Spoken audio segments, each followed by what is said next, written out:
It's definitely been a process because I went on a self-identity journey, spiritual awakening, where I started to know, because I know about my father's side, but I don't know much about my mother's side. Very secretive, very, very secretive. So I went on Ancestry.com looking for information just to kind of follow up with my psychic investigation. And finding out who I am, where I come from. But I've always identified as just black. Nothing's, even though I feel like the black community never accepted me, I was identified as black. And people would always ask me if my sister was mixed, but I've always identified as black. And yeah, it's been like that. I've always, but then I'm the kind of person I'm very guarded, very reserved, very quiet, very secretive. Not secretive but and the problem is I'm like really too honest at the same time. So it's my rigidity. I blame that. But other than that, I always stay outside.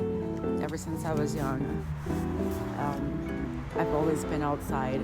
I have a special relationship with nature and a special relationship with animals. And that's what sets me apart from a lot of other people. It might be like, I don't know, but being outside is definitely helps me. And so I don't want people I've been afraid to be outside as much. I had an appointment in Minneapolis I canceled because I didn't want to be outside. That close to everything.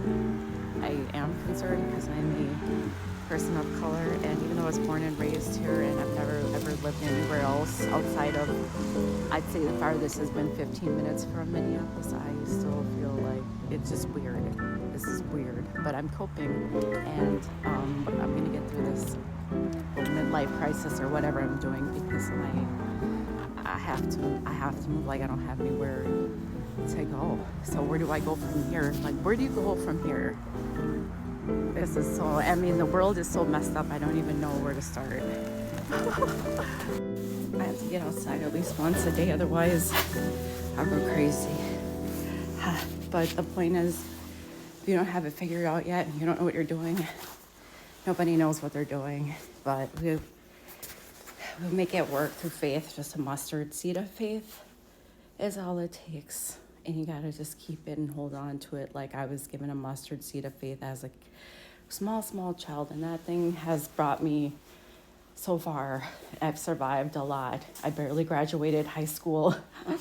I was, troubled, and then I went to college and I got interested in something, and I got interested in the law, and I wanted to become a lawyer, but I ended up in the land of the misfits for some, aspiring career for others.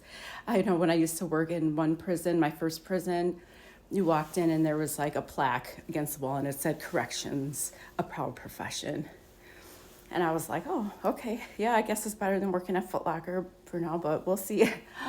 Oh, but now I can't even, because in the brick and mortar stores, that's another thing too. Before, and I went back to school, like if I go back to 2003, I was working in retail since 18. I mean, it was basically the pink ghetto. Let's be real.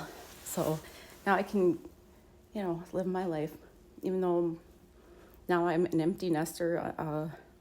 Like, what do I have options? And I was like, do I? I feel like, that's another part of the identity crisis, but no matter what, we'll be okay. Something was built on top of that. That's the Chicago that we in. But then somewhere in like the 1950s or something like that, it was a rich hoity-toity person, and he was like, you know what? I don't like walking outside in Chicago weather elements, so we need to find a better way to do this. And then they decided to invent the Pegway system. The Pegway system is a series of tunnels and walkways that lead you to different parts of downtown Chicago. Now, I need you to keep in mind how big downtown Chicago is, because Chicago's downtown is split in half by the river. So for you to tell somebody that it is enough tunnels or a big enough tunnel system that spans both sides of the river, yeah, that's some work. And another reason why we say that the Pegway system is its own city is because it's literally its own city.